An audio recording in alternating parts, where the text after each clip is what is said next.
तव कथामृतं तप्तजीवनं कविविरीडितं कल्मषापहं श्रवणमङ्गलं श्रीमदाततं भुवि गृह्णन्ति ते भूरिदा जना. The Gospel of Sri Ramakrishna Paramhansha Dev. Visit to Vidyasagar, August 5, 1882.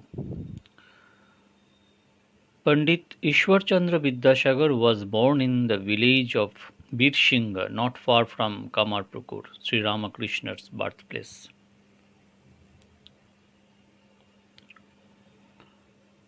He was known as a great scholar, educator, writer, and philanthropist, one of the creators of modern Bengali. He was also well versed in Sanskrit grammar and poetry. His generosity made his name a household word with his countrymen, most of his income being given in charity to widows, orphans, indigent students, and other needy people.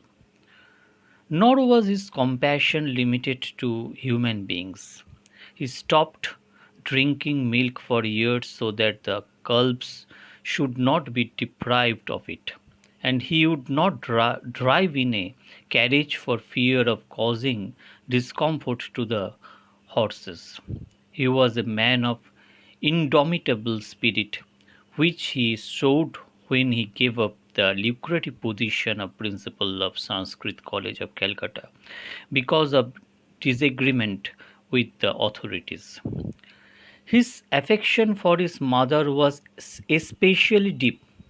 One day, in the absence of ferry boat, he swam a raging river at the risk of his life to fulfill her wish that he should be present at his brother's wedding. His whole life was one of the utter simplicity.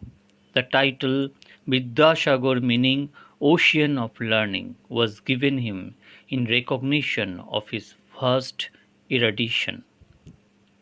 His Sri Ramakrishna had long wanted to visit Iswarchandra Vidyasagar.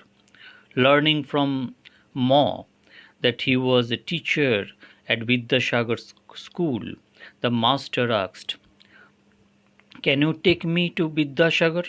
I should like very much to see him."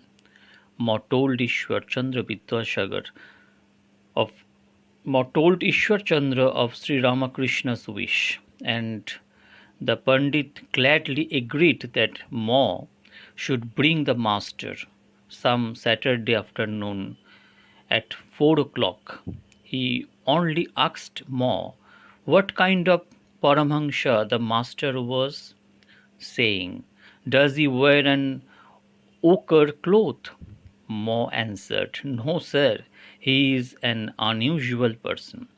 He wears a red bordered cloth and polished slippers. He lives in a room in Rani Rashmoni's temple garden. In his room there is a couch with a mattress and mosquito net. He has no outer indication of holiness, but he doesn't know anything except God. Day and night he thinks of God alone." On the afternoon of August 5, the master left Dakshineshwar in a hackney carriage, accompanied by Bhavanath, Ma, and Hajra. Vidyasagar lived in Badurbagan in central Calcutta, about 6 miles from Dakshineshwar. On the way, Sri Ramakrishna talked with his companions, but as the carriage neared Vidyasagar's house, his mood suddenly changed. He was overpowered with divine ecstasy. Not noticing these, Ma pointed out the garden house where Raja Ram Mohan Roy had lived. The master was annoyed and said, "I don't care about such things now." He was going into an ecstatic state. The carriage stopped in front of Vidyasagar's house. The master alighted, supported by Ma, who then led the way. In the courtyard were many flowering plants. As the master walked to the house, he said to Ma, like a child, pointing to his shirt button, "My shirt is unbuttoned. Will that offend Vidyasagar?" "Oh no," said Ma, "don't be anxious about it. Nothing about you will be offensive. You don't have to button your shirt." He accepted the assurance simply, like a child. Vidyasagar was about 62 years old, 16 or 17 years older than the master. He lived in a two-story house built in the English fashion with lawns on all sides and surrounded by a high wall. After climbing the stairs to the second floor, Sri Ramakrishna and his devotees entered a room at the far end of which Vidyasagar was seated facing them, with a table in front of him. To the right of the table was a bench. Some friends of their host occupied chairs on the other two sides. Vidyasagar rose to receive the master. Sri Ramakrishna stood in front of the bench with one hand resting on the table. He gazed at Vidyasagar as if they had known each other before and smiled in the ecstatic mood. In that mood, he remained standing a few minutes now and then to bring his mind back to normal consciousness. He said, "I shall have a drink of water." In the meantime, the young members of the household and a few friends and relatives of Vidyasagar had gathered around. Sri Ramakrishna, still in an ecstatic mood, sat on the bench. A young man, 17 or 18 years old, who had come to Vidyasagar to seek financial help for his education, was seated there. The master sat down at the little distance from the boy, saying in an abstracted mood, "Mother, this boy is very much attached to the world. He belongs to thy realm of ignorance." Vidyasagar told someone to bring water and asked more whether the master would like some sweetmeats uh, also. Since Mo did not object, Vidyasagar himself went eagerly to the inner apartments and brought the sweets. They were placed before the master. Bhavanath and Hajra also received their share. When they were offered to Ma, Vidyasagar said, "Oh, he is like one of the family. We need not worry about him." Referring to a young devotee, the master said to Vidyasagar, "He is a nice young man and is sound at the core. He is like the river Falgu. The surface is covered with sand, but if you dig a little, you will find water flowing underneath."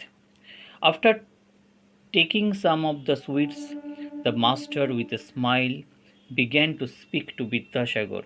Meanwhile, the room had become filled with people. Some were standing and others were seated. Master: "Ah, today at last I have come to the ocean. Up till now I have seen only canals, marshes, or a river at the most, but today I am face to face with the Sagar, the ocean, all love." Vidyasagar smiling. "Then please take home some salt water." Laughter. Master: "Oh no. Why salt water? You are not the oceans of ignorance. You are the ocean of Vidwa, knowledge. You are the ocean of condensed milk, or love." Vidyasagar: "Well, you may put it that way." The Pandit became silent. Sri Ramakrishna said, "Your activities are inspired by sattva, though they are rajasic. they are influenced by sattva. Compassion springs from sattva. The work from the good of others belongs to rajas, yet this rajas has sattva for its basis and is not harmful. Shuka and other sages cherished compassion in their minds to give some religious instruction, to teach them about God. You are distributing food and learning. That is good too. If these activities are done in a selfless spirit, they lead to God. But most people work for fame or to acquire merit. Their activities are not selfless. Besides, you are already a siddha. Vidyasagar. How is that, sir? Master, laughing. When potatoes and other vegetables are well cooked, they become soft and tender, and you possess such a tender natural nature. You are so compassionate. Laughter. Vidyasagar, laughing. But when the paste of kalai pulse is boiled, it become all the harder. Master, but you don't belong to that class.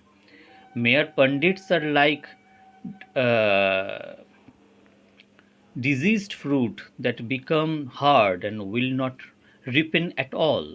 Such fruit has neither the freshness of green fruit nor the flavor of ripe. Vultures shower very high in the sky, but their eyes are fixed on rotten carrion on the ground. The book learned are reputed to be wise, but they are attached to omen and gold. Like the vultures, they are in search of carrion. They are attached to the world of ignorance. Compassion, love of God, and renunciation are the glories of true knowledge. Vidyasagar listened to these words in silence. The others, too, gazed at the master and were attentive to every word he said. Vidyasagar was very reticent about giving religious instructions to others. He had studied Hindu philosophy. Once, when Ma had asked him his opinion of it, Vidyasagar had said, I think the philosophers have failed to explain what was in their minds. But in his daily life, he followed all the rituals of Hindu religions and wore the sacred thread of the Brahmin. About God he had once declared, it is indeed impossible to know him. What, then, should be your duty? It seems to me that we should live in such a way that, if others followed our example, this very earth would be heaven. Every one should try to do good to the world. Sri Ramakrishna's conversation now turned to the knowledge of Brahman. Master. Brahman is beyond vidya and avidya, knowledge and ignorance. It is beyond Maya, the illusion of duality. The world consists of the illusory duality of knowledge and ignorance.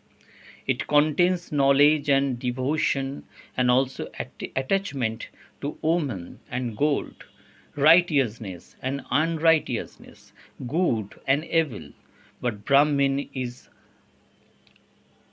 unattached to these. Good and evil apply to the jiva, the individual soul, as do righteousness and unrighteousness, but Brahman is not at all affected by them. One man may read the Bhagavata by the light of lamp, the another may commit a forgery by that very light, but the lamp is unaffected. The sun sheds its light on the wicked as well as on the virtuous. You may ask how they can one explain misery and sin and unhappiness. The answer is that these apply only to the jiva. Brahman is unaffected by them. Brahma is unaffected by them. There is poison in a snake, but Though others may die if bitten by it, the snake itself is not affected by the poison. What Brahma is cannot be described. All things in the world, the Vedas, the Puranas, the Tantras, the six systems of philosophy, have been defined, defilled, like food that has been touched by the tongue, for they have been read or uttered by the tongue. Only one thing has not been defiled in this way, and that is Brahma. No one has ever been able to say what Brahma is. Vidyasagar to his friends, "Oh, that is a remarkable statement. I have learned something new today. Master, a man had two sons. The father sent them to a preceptor to learn the knowledge of Brahma. After a few years, they returned from their preceptor's house and bowed low, bowed low before their father, wanting to measure the depth of their knowledge of Brahma. He first questioned the older of the two boys. "My child," he said, "you have studied all the scriptures. Now tell me, what is the nature of Brahma?" The boy began to explain Brahma by reciting various texts from the Vedas. The father did not say anything. Then he asked the younger son the same question, but the boy remained silent and stood with eyes cast down. No word escaped his lips. The father was pleased and said to him, "My child, you have understood a little of Brahma. What it is cannot be expressed in words." Men often think that Men often think they have understood Brahma fully. Once an ant went to a hill of sugar. One grain filled its stomach. Taking another grain in its mouth, it started homeward. On its way, it thought, "Next time I shall carry home the whole hill." That is the way shallow mind think. They don't know the Brahma is beyond one's words and thought. However great a man may be, how much can we know the Brahma? Shukdeva and sages like him may have been big ants, but even they could carry at the utmost 8 or 10 grains of sugar. As for what has been said in the Vedas and the Puranas, do you know what it is like? Suppose a man has seen the ocean and somebody asks him, "Well, what is the ocean like?" The first man opens his mouth as wide as he can and says, "What a sight! What tremendous waves and sounds!" The description of Brahma in the sacred books is like that. It is said in the Vedas that Brahma is one of the nature of bliss. It is Satchidananda. Suka and other sages stood on the shore of his ocean of Brahma and saw and touched the water. According to the school of thought, they never plucked into it. They, those who do cannot come back to the world again. In Samadhi, one attains the knowledge of Brahma. One realizes Brahma. In that state, reasoning stops together and man becomes mute. He has no power to describe the nature of Brahma. Once a salt doll went to measure the depth of the ocean. All love. It wanted to tell others. Once a salt doll went to measure the depth of the ocean. It wanted to tell others how deep the water was. But this is this it could never do, for no sooner did it get into the water than it melted. Now, who was there to report the oceans of depth? A devotee. Suppose a man has obtained the knowledge of Brahma in Samadhi. Doesn't he speak any more? Master. Shankaracharya retained the ego of knowledge in order to teach others. After the vision of Brahma, a man becomes silent. He reasons about it as long as he has not really realized it. If you heat butter in the pan on the stove, it makes a sizzling sound as long as the water it contains has not dried up. But when no trace of water is left, the clarified butter makes no sound. If you put an uncooked cake of flour in that butter, it sizzles again. But after the cake is cooked, all sound stops. Just so, a man established in Samadhi comes down to the relative plane of consciousness in order to teach others, and then he talks about God. The bee buzzes as long as it is not sitting on a flower. It becomes silent when it begins to sip the honey, but sometimes intoxicated with the honey, it buzzes again. An empty pitcher makes a gurgling sound when it is dipped in water. When it fills up, it becomes silent. But if the water is poured from it into another pitcher, then you will hear the sound again. The rishis of old attained the knowledge of Brahma. One cannot have these so long as there is a slightest trace of worldliness. How hard the rishis labored!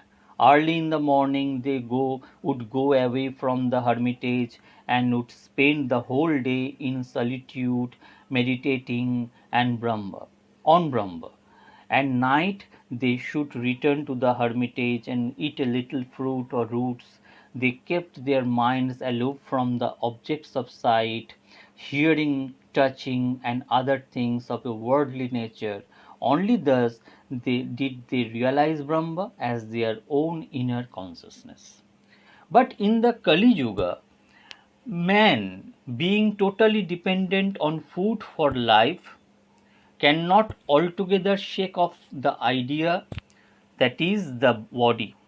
In this state of mind, it is not proper for him to say, I am he.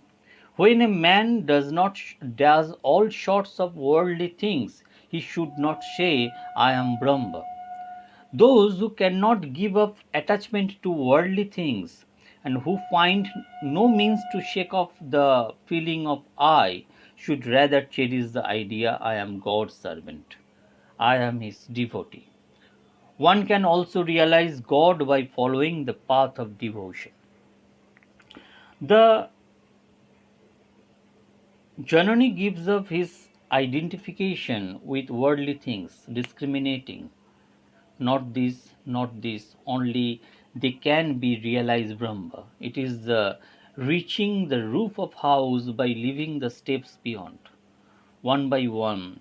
But the Bijnani, who is more intimately acquainted with Brahma, realized something more. He realized that the steps are made the same materials as the roof, bricks, lime, and brick dust, that which is realized intuitively as Brahma, though the eliminating process of not this, is then found have become the universe and all its living beings. The Vijnani sees that the reality which is nirguna without attributes is also saguna with attributes. A man cannot live on the roof of a long time. He comes down again. Those who realize Brahma in Samadhi come down also and find that it is Brahma, and that has become an universe. It's living things. In the musical scale, there are the notes sa re ga ma pa tha and ni, but one cannot keep one's voice on ni a long time. The ego does not vanish altogether. The man coming down from Samadhi perceives that it is Brahma that has become the ego, the universe, and all living beings. This is known as Vijnana. The path of knowledge leads to truth, as does the path of combines knowledge and love. The path of love too leads to this goal.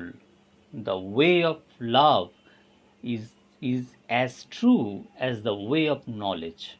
All paths ultimately lead to the same truth, but as long as God keeps the feeling of ego in us, it is easier to follow the path of love. The Vijnani sees that Brahma is immovable and actionless, like Mount Sumeru. This universe consists of all the three gunas, Satya, Raja, Tama. They are in Brahma, but Brahma is unattached. The Vijnani further sees that what is Brahma is the Bhagavan, the personal God. He who beyond the three gunas is the Bhagavan with his six supernatural powers. Living beings, the universe, mind, intelligence, love, renunciation, knowledge, all these are the manifestation of his power with love. If the aristocrat has neither house nor property, or if he has been forced to sell them, one does not call him an aristocrat anymore. God is endowed with the six supernatural powers. If he were not, who would obey him or love? Just see how picturesque this universe is. How many things there are: the sun, moon, stars, and how many varieties of living beings, big and small, good and bad, strong and weak, some endowed with more power, some with less. Vidyasagar, has he endowed some with more power and others with less? Master, as all the pervading spirit, he exists all being, even in the ant, but the manifestation of his power are different in different beings. Otherwise, how can one person put 10 to fight while another cannot face even one? And why do all people respect you? Have you grown a pair of horns? Laughter. You have more compassion and learning. Therefore people honor you and come to pay you their respects. Don't you agree with me? Vidyasagar smiled. The master continued. There is nothing is merely scholarship. The object of study is to find means of knowledge, knowing God and realizing Him. A holy man had a book. When asked what it contained, he opened it and showed that on all the pages were written the words Om Rama and nothing else. What is the significance of the Gita? It is what you find by repeating the word 10 times. It is then reversed into Tagi, which means a person who has renounced everything for God. And the lesson of the Gita is, O man, renounce everything and seek God alone. Whether a man is a monk or a householder, he has to shake off all attachment from his mind. Chaitanya Deva set out on the pilgrimage to southern India. One day he saw a man reading the Gita. Another man seated at a distance was listening and weeping. His eyes were swimming in tears. Chaitanya Deva asked him, do you understand all this? The man said, No, reverse sir. I don't understand a word of the text. Then why are you crying? Asked Chaitanya. The devotee said, I see Arjuna's chariot before me. I see Lord Krishna and Arjuna seated in front of it, talking. I see this and I weep. Why does a Vijnani keep an attitude of love towards God? The answer is that I conscious persists It disappears in the state of samadhi, no doubt, but it comes back. In the case of ordinary people, the I never disappears. You may cut down the ashwatthwa tree, but the next day the sprouts shoot up, all up. Even after the attainment of knowledge, this I consciousness comes up. Nobody know from where.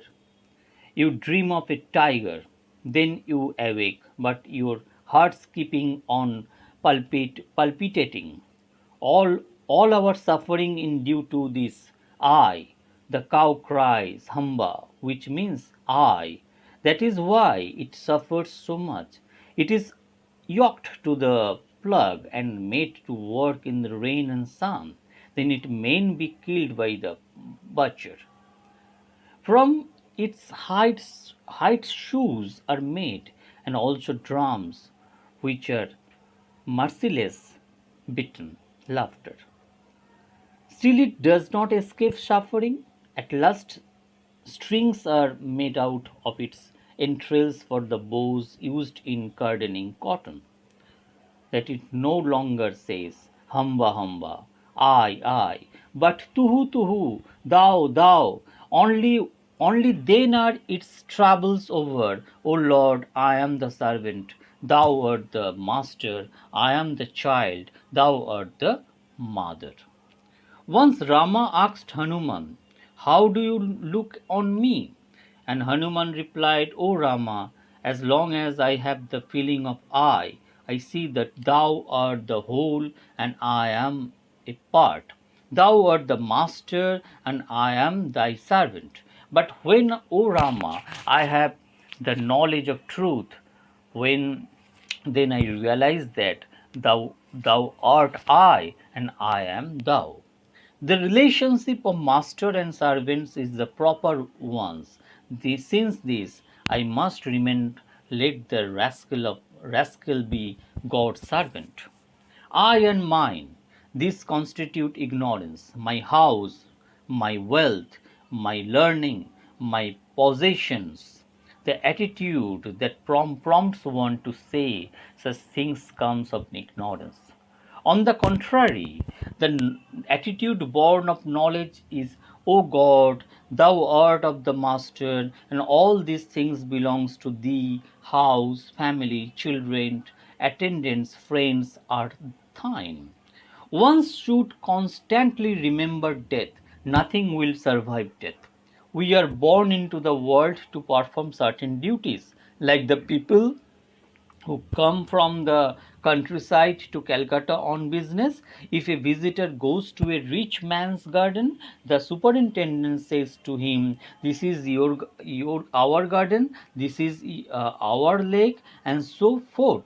But if the superintendent is dismissed for some misdeeds, he cannot carry away even his mango wood chest. He sends it secretly by the gatekeeper. Laughter. God loves on two occasions. He loves when the physician says to the patient's mother, Don't be afraid, mother, I shall certainly cure your mother. God loves saying to himself, I am going to take his life, and this man says he will save it.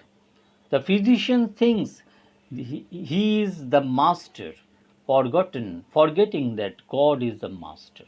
God loves again when two brothers divide their land with a string, saying to each other, This side is mine and that side is yours. He loves and says to himself, The world universe belongs to me, but they say they own this portion or that portion. Can you know the God through reasoning? Be his servant, surrender yourself to him, and then pray to him. To Vidyasagar with a smile, Well, what is your attitude? Vidyasagar, smiling.